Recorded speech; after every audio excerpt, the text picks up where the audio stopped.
Ça n'a pas d'importance. Par contre, vous ne devriez pas être debout à cause de moi. Vous voulez un tranquillisant? Non, merci. Sinon, demain, j'aurai la tête comme un ballon. Bon, d'accord. Voulez-vous que je vous fasse la lecture? C'est en lisant que les enfants s'endorment et vous êtes un grand enfant. Croyez-vous qu'on puisse s'endormir en lisant Shakespeare?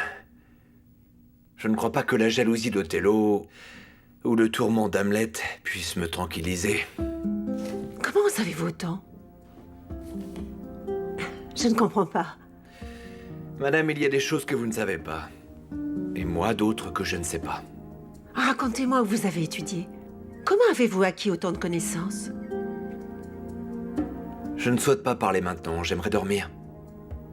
Pouvez-vous sortir, s'il vous plaît?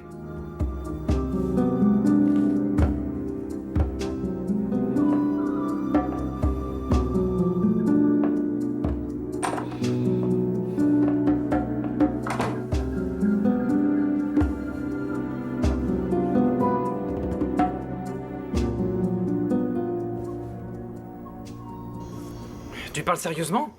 Ou bien tu racontes n'importe quoi, hein? Je te le jure, mon frère, il doit y avoir quelque chose entre Walter et la vieille. C'est pour ça qu'ils se sont retrouvés dans la cave. Tu aurais dû voir ces deux gros cochons. Lui plus laid qu'un crapaud et elle encore plus ridée qu'un charpé. Mais ça ne les a pas empêchés de se retrouver.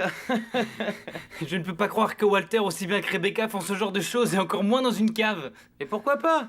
Eux aussi ont toujours des sentiments, et alors? Mais si c'était le cas, tu ne crois pas qu'ils auraient trouvé un endroit, comme la chambre de Madame Rebecca, par exemple, ou la sienne, mais dans une cave? Oh, laisse-les, chacun peut avoir des fantasmes, tu sais. J'ai appris qu'un couple aimait faire ça au sommet des arbres, alors tu vois. Tu imagines un peu comme ça doit être pratique, hein? Bon, allez, Simon, arrête de dire autant de bêtises. Je ne crois pas qu'il fasse quoi que ce soit de mal. Il cherche peut-être quelque chose, ou... S'ils cherchaient quelque chose, qu'ils continuent de le faire. Parce que j'ai fermé la porte et je les ai laissés enfermés pour leur donner une petite leçon. Tu as fait quoi?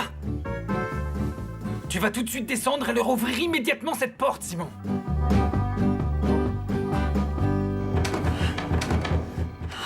Oh non, Walter! Walter, vous renoncez bien facilement! Approchez-vous et aidez-moi à ouvrir cette porte! Je ne peux pas, Madame Rebecca. J'ai très mal aux épaules à force d'avoir tapé contre cette porte. Comment en est-on arrivé là? Comment en est-on arrivé là? Je ne comprends pas! C'est un vrai cauchemar!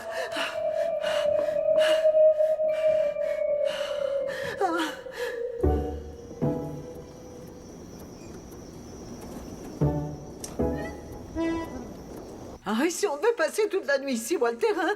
Et si quelqu'un se rend compte que nous sommes coincés dans ce trou, quelle explication va-t-on bien pouvoir donner à ma nièce?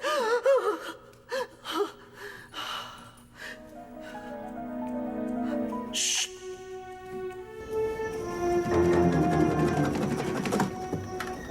Walter! Walter!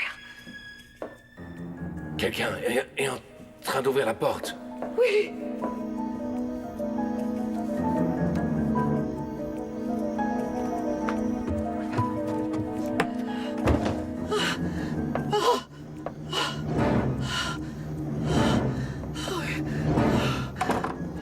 Mais qui peut être l'imbécile qui a osé nous laisser enfermer ici, Walter?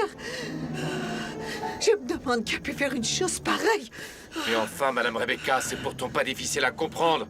Je suis sûr que ce sont ces vauriens, les enfants d'Abigail.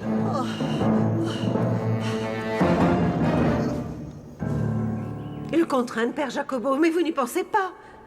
Je me rends compte que Salvador Serinza est un envoyé de Dieu. Mais qu'est-ce que vous me racontez comme bêtise, Madame Lilia? Comment pouvez-vous dire que ce pauvre ignorant est un envoyé de Dieu? Ah non, Père Jacobo, ce n'est pas un ignare, ce n'est pas non plus un fou, et ce n'est pas non plus l'attaque qu'il a eue qui l'a transformé. Non, monsieur, un miracle s'est produit en lui. Croyez-moi, mon père, il n'existe pas d'autre explication. Mais vous ne dites que des sottises, Madame Lilia. Et je vais finir par croire que vous avez perdu la tête. Non, mon père, si vous analysiez bien la situation, vous me donneriez raison.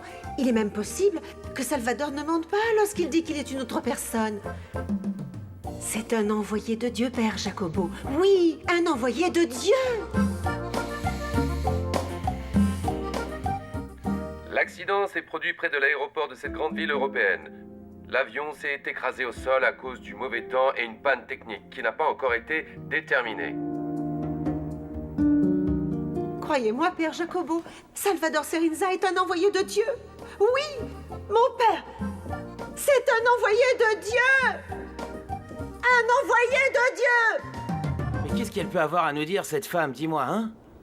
Mais qu'est-ce qu'elle peut bien avoir à nous dire? Non, maman, je suis désolé, mais je dois aller travailler et je n'ai vraiment pas le temps. Dis-lui qu'on remette ça plus tard. Un autre jour, mais tu n'y penses pas, Simon? Il s'agit de Madame Rebecca, pas de n'importe qui. Ne t'inquiète pas, maman. On va tout de suite passer la voir. Ne me dites pas que vous avez encore des problèmes. Simon? Qu'est-ce que t'as inventé cette fois? Pourquoi passes-tu ton temps à douter de moi? Parce que je ne veux plus qu'on vienne se plaindre de vous, tu Ne comprends? t'inquiète pas, maman. Je suis sûr que Madame Rebecca veut nous demander un service, voilà, c'est tout. Dépêchez-vous de vous habiller, que cette femme vous attend dans le salon. Tu crois qu'elle s'est rendue compte que je l'avais enfermée dans la cave? Qu'est-ce que tu crois, mon cher frangin, hein? Qu'est-ce que vous croyez, les petits, hein? Qu'est-ce que je souhaite, c'est vous embêter? Non, messieurs. Je vous avais venir ici parce que je me sens terriblement offensée. Si vous pouviez nous expliquer comment on a pu vous offenser, Madame Rebecca. Oh, ne jouez pas au plus fin avec moi. Je veux savoir lequel de vous deux m'a enfermé la nuit dernière dans la cave. Très franchement, nous ne savons pas de quoi vous parlez, Madame Rebecca. Ah.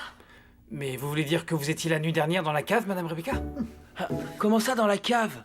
Qu'est-ce que peut bien faire une femme respectable comme vous la nuit dans un endroit pareil? Ceci est mon problème.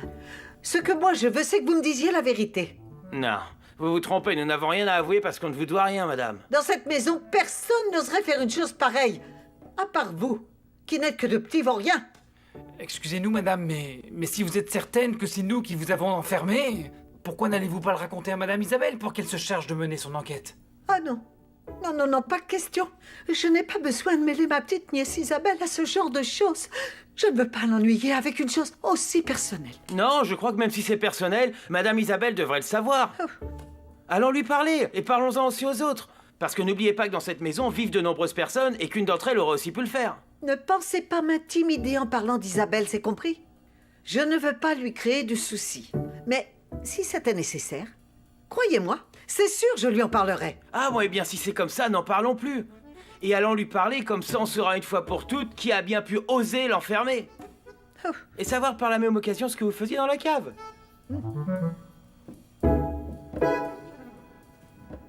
Walter?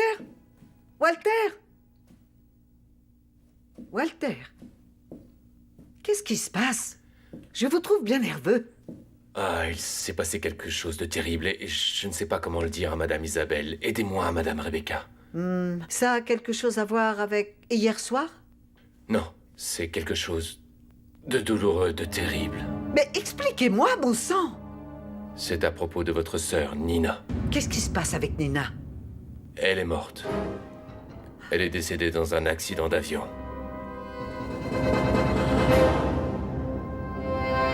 Oh mon Dieu, mais quand a eu lieu cet accident? Que s'est-il passé? D'après ce que j'ai entendu, très loin d'ici, en Europe, je crois, ou quelque chose comme ça. Et tout le monde savait que Madame Nina était là-bas. Bon, mais ils sont sûrs qu'il s'agit bien d'elle? Est-ce qu'il y a eu une confirmation? Eh bien, ça doit être vrai, je l'ai entendu à la télévision. Ça a été un terrible accident. Tous les passagers